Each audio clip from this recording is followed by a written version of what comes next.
Burkina Faso is the poorest country, Mali is the poorest country, Niger is the poorest country. We are ranked among the last. Very well. If we are as poor as they say, but when the time came to take responsibility, we asked these masters to leave. Why don't they want to leave? They call him Africa's youngest revolutionary. He led a coup, defied France, and now stands as a symbol of a new Pan-African era. But who is Captain Ibrahim Traoré really? In this video, we take you beyond the headlines and into the heart of a leader many talk about, but few truly understand. Here are 5 things you didn't know about Captain Ibrahim Traoré, the man shaking the world order from West Africa. Before we dive in, don't forget to subscribe to this channel. We bring you bold stories, hidden truths, and untold voices from across Africa. He wasn't meant to be a soldier. Born in 1988 in Bondekwi, a modest town in western Burkina Faso, Ibrahim Traoré didn't grow up with power, privilege, or a silver spoon. As a child, he was obsessed with science and engineering. In fact, his dream was to become a geologist. He excelled in school, earning a scholarship to study at the University of Ouagadougou where he specialized in earth sciences. So how did a bright science student turn into a revolutionary soldier? While studying, he witnessed firsthand how corruption and instability affected even the education sector. His passion shifted from minerals to military discipline, from science labs to the battlefield of ideas. In 2010, he joined the military, not to chase status, but to protect the ordinary people he saw suffering daily. Few know that even as a young officer, he was known among his peers for being quiet, strategic, and unshakably principled. He once said, "The fight for sovereignty is not one with noise. It is one with purpose." That purpose would later drive him to challenge not just enemies in the bush, but powerful institutions in Paris and Washington. He was inspired by Thomas Sankara. Burkina Faso was once called Upper Volta. But in 1983, a revolutionary captain renamed it Burkina Faso, Land of Upright People. That captain was Thomas Sankara. And for Traoré, Sankara wasn't just a hero. He was a blueprint. He studied Sankara's speeches, mimicked his humble lifestyle, and even chose to wear military fatigues, refusing designer suits or expensive watches. When Traoré took power in 2022, one of the first things he did was reintroduce Sankara's ideals into public schools and military training.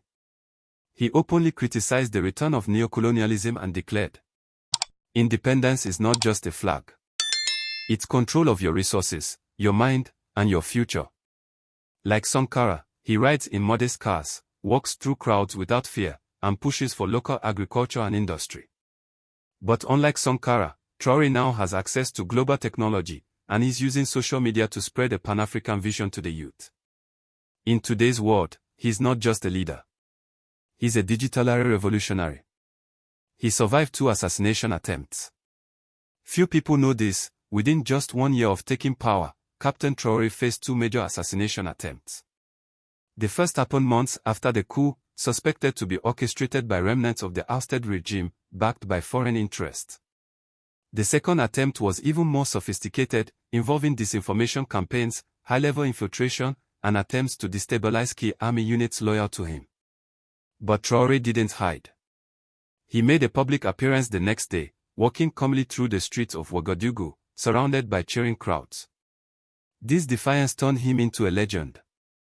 Intelligence reports have since linked several destabilization attempts to outside interference, including Western interests uncomfortable with Burkina Faso's break from French influence. Yet through it all, Traoré doubled down, forming the alliance of Sahel states with Mali and Niger, promising mutual protection from external coups and proxy forces. He famously said, "You cannot kill a dream whose time has come." And clearly, his dream of African unity and sovereignty is still alive. He doesn't live in a presidential palace.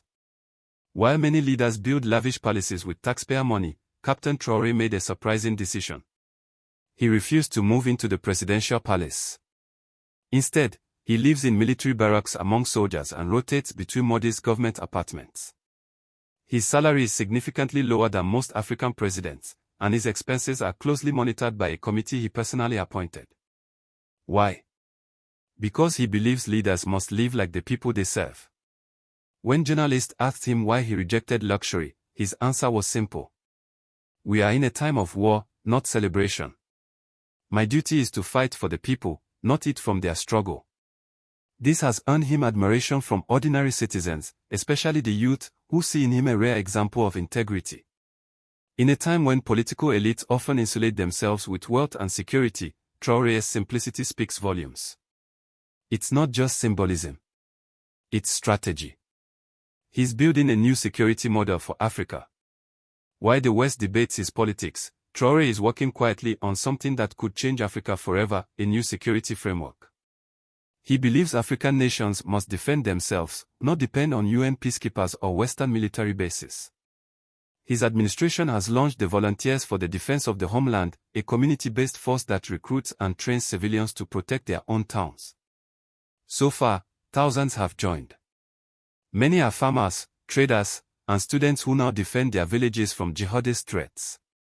This grassroots strategy is already being studied by other African countries. But Traoré is going even further. He's called for a joint African intelligence network, locally made defense weapons, and a continental strategy to combat terrorism, climate displacement, and foreign exploitation. This isn't just security. It's sovereignty in action. As one Pan-African scholar put it, Traoré is not just fighting bullets, he's fighting dependency. So, now you know the man behind the headlines. A scientist turned soldier. A modern Sankara. A humble warrior. A builder of a new African path. Ibrahim Traoré is not perfect. But he represents a question the world must answer. What happens when Africa stops asking for help and starts leading itself? If you made it this far, let's hear your thoughts in the comments. Is Traoré a visionary? A future African giant? Or just another chapter in a long fight for freedom? Subscribe now for more powerful stories, told our way, the African way.